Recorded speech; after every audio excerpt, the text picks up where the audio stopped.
Which of the following is terminating, recurring, terminating plus recurring.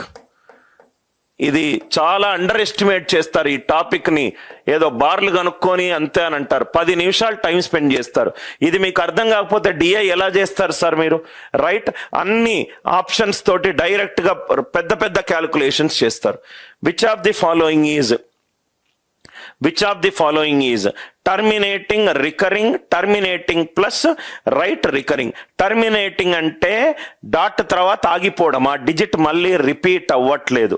Recurring అంటే పునరావృతం అవుతుంది, మళ్ళీ తిరిగి వచ్చేస్తుంది. ఇక్కడ చూద్దాం, 5/13, 7/25, 13/175, 23/40, 23/40, 31/77, 31/77. మీరే చెప్పండి సార్, మీకు ఎప్పుడు డౌట్ వచ్చినా కానీ, నేను మ్యాథ్స్ ఎలా నేర్చుకున్నానంటే, డౌట్ వస్తే నా ఒక స్టడీ రూమ్లో 4 బోర్డులు ఉంటాయి అన్ని సైడ్లు. డౌట్ వస్తే బోర్డు మీద రాసుకొని ఇది అవుతే ఏమవుతుంది అని చెప్పి బ్యాక్గ్రౌండ్లో చాలా ఎక్సర్సైజ్ చేస్తూ ఉంటాను, సో దట్ మీకు ఫైనల్ అవుట్కమ్ వస్తుంది.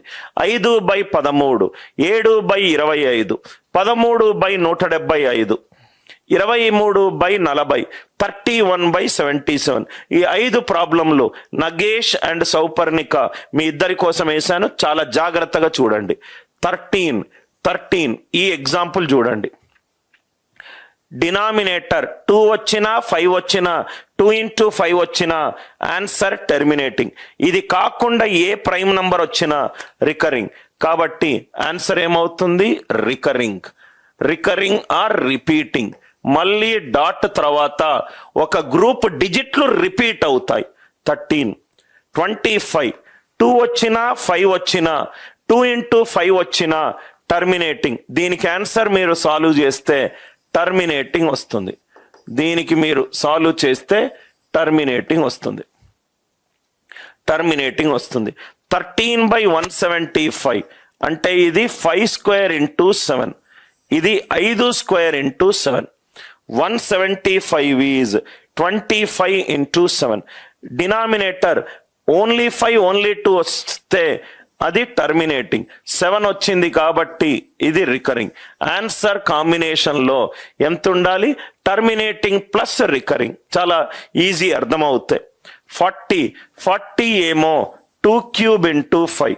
డినామినేటర్ 2 ఉన్నా 5 ఉన్నా 2 and 5 ఉన్నా రికరింగ్, 2 and 5 ఉన్నా రికరింగ్. లాజిక్ అర్థమైందా సార్?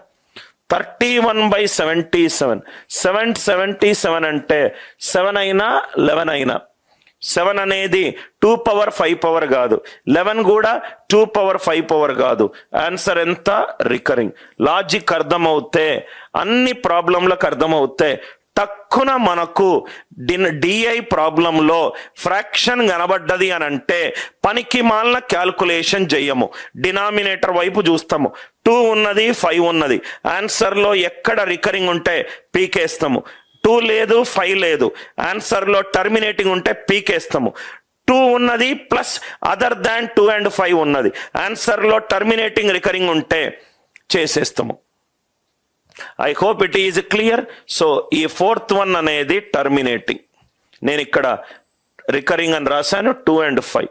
Everybody clear? లాజిక్ అర్థమైంది కదా సార్? ఇవి చాలా చిన్న పాయింట్స్, చాలా చిన్న పాయింట్స్. ఏంటి సార్? 2 and 5 ఉంటే టర్మినేటింగ్. రైట్, నేను రికరింగ్ అని రాశాను. రైట్, అది టర్మినేటింగ్. Everybody clear? కాన్సెప్ట్ మీకు అందరికీ అర్థమైంది కదా సార్? ఇక్కడ వరకు ఏమన్నా డౌట్స్ ఉన్నాయా? దీని యొక్క బ్యూటిఫుల్ అప్లికేషన్ డిఐలో కొన్ని కేసులెట్లు చూడంగానే లేచిపోతాయి సార్.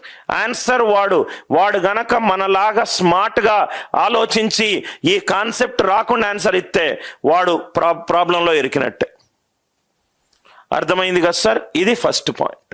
So terminating, recurring. నేను ఇంకో పాయింట్ ఇంకో పాయింట్ నా ఇక్కడ చూడండి సార్, అది ప్రాబ్లమ్స్లో కావాలంటే మనకు ఇక్కడ చూడండి, మనకు terminating decimal,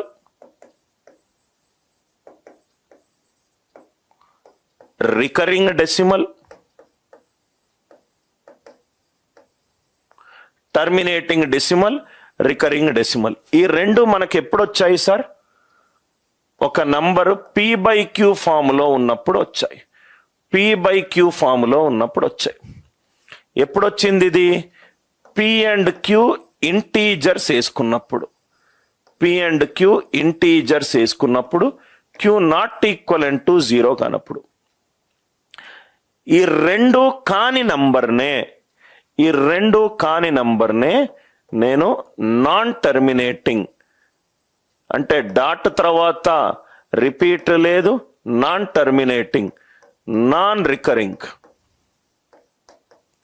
non terminating, non recurring, non terminating, non recurring. ఈ నాన్ టర్మినేటింగ్, నాన్ రికరింగ్ డెసిమల్నే ఇర్రేషనల్ నంబర్ అని అంటాను. ఆ రెండు కాని నంబర్నే ఇర్రేషనల్ నంబర్ అని అంటాము. ఈ రెండు అయిన నంబర్నే రేషనల్ నంబర్ అని అంటాం. ఈ రెండు కాని నంబర్నే ఇర్రేషనల్ నంబర్ అని అంటాం.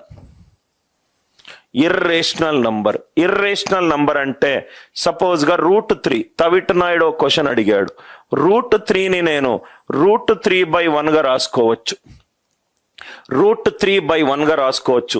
ఇక్కడ p అండ్ q ఇంటీజర్లు ఉండాలి, √3 ఇంటీజర్ కాదు.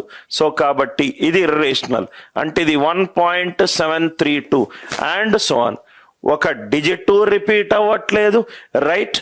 డాట్ తర్వాత గ్రూప్ ఆఫ్ డిజిట్స్ రిపీట్ అవ్వట్లేదు, ఆగట్లేదు. ఇది ఎగ్జాంపుల్ ఏంటంటే బీటెక్ అయిపోయింది, నేను ఇంకా చదవను, మా నాన్న బిజినెస్లో జాయిన్ అవుతా, చదువు ఆపేయడం, terminating. He terminated he studies. ఇది ఈజీగా చదువు తర్వాత నేను చదవలేను, డాడీ బిజినెస్ చూసుకుంటా. రికరింగ్ డెసిమల్, నేను ఎస్ఐ కానిస్టేబుల్ అవుదాం అనుకున్నాను, ఫస్ట్ ఇయర్ ప్రిపేర్ అయినావు రాలే, సెకండ్ ఇయర్ ప్రిపేర్ అయినావు రాలే, థర్డ్ ఇయర్ ప్రిపేర్ అయినావు రాలే, అట్లా రాస్తనే ఉన్నావు, ఆల్మోస్ట్ 30లోకి పడిపోయావు. రికరింగ్, మళ్ళీ అది ఎగ్జామ్, కరెక్ట్ కోచింగ్ తీసుకోకుండా రాస్తనే ఉన్నావు, డబ్బులు తగలబెడతనే ఉన్నావు, రైట్? కరెక్ట్ గా కాలేదు. నాన్ టర్మినేటింగ్, నాన్ డెసిమల్, అవి కానివి అంటే ఇంజనీరింగ్ అయిపోయింది, నానేమో స్వీట్ షాప్ అన్నాడు, నువ్వేమో ఎస్ఐ కానిస్టేబుల్ ప్రిపరేషన్ అన్నావు.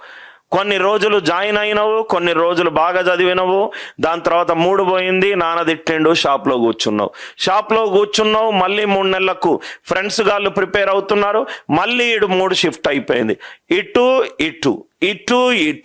రైట్? అటు కాదు, ఏది కూడా ఒక నిర్దిష్ట ప్రణాళిక లేదు, అటో ఇటో, this and that, this option and that option.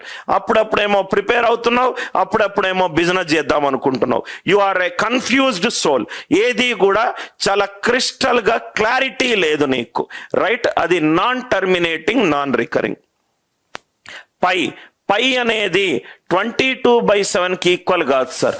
Pi is approximated to 22/7. So pi అనేది ఇర్రేషనల్. √3, తవిటి నాయుడు సర్డ్ ఒక ఎగ్జాంపుల్ అడిగాడు డివిజన్ లో. ఇర్రేషనల్ నంబర్ లో నాకు న్యూమరేటర్, డినామినేటర్ ఇంటీజర్ ఉండాలి, రైట్? ఇది ఇర్రేషనల్ నంబర్ లో న్యూమరేటర్, డినామినేటర్ ఇంటీజర్స్ ఉండవు. ఈ అనేది ఇర్రేషనల్ నంబర్, log x అనేది ఇర్రేషనల్ నంబర్. ఇవన్నీ కూడా ఇర్రేషనల్ నంబర్లు అంటే కారణీయ సంఖ్యలు అంటే, రైట్?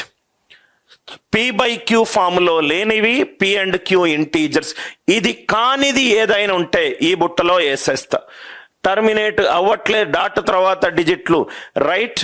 ఎగ్జాక్ట్ గా ఎండ్ అవ్వట్లేదు, రిపీట్ అవ్వట్లేదు, ఇవి కానివన్నీ ఈ బుట్టలో వేసేస్తా.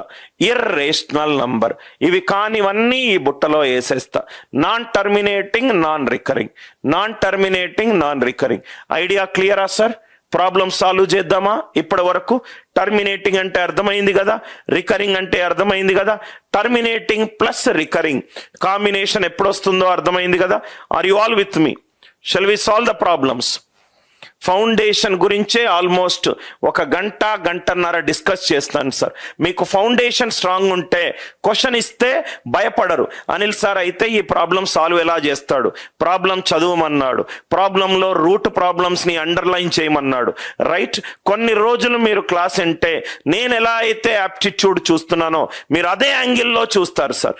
అనిల్ సార్ అయితే ఏం చేస్తాడు ఈ సిచ్యువేషన్లో?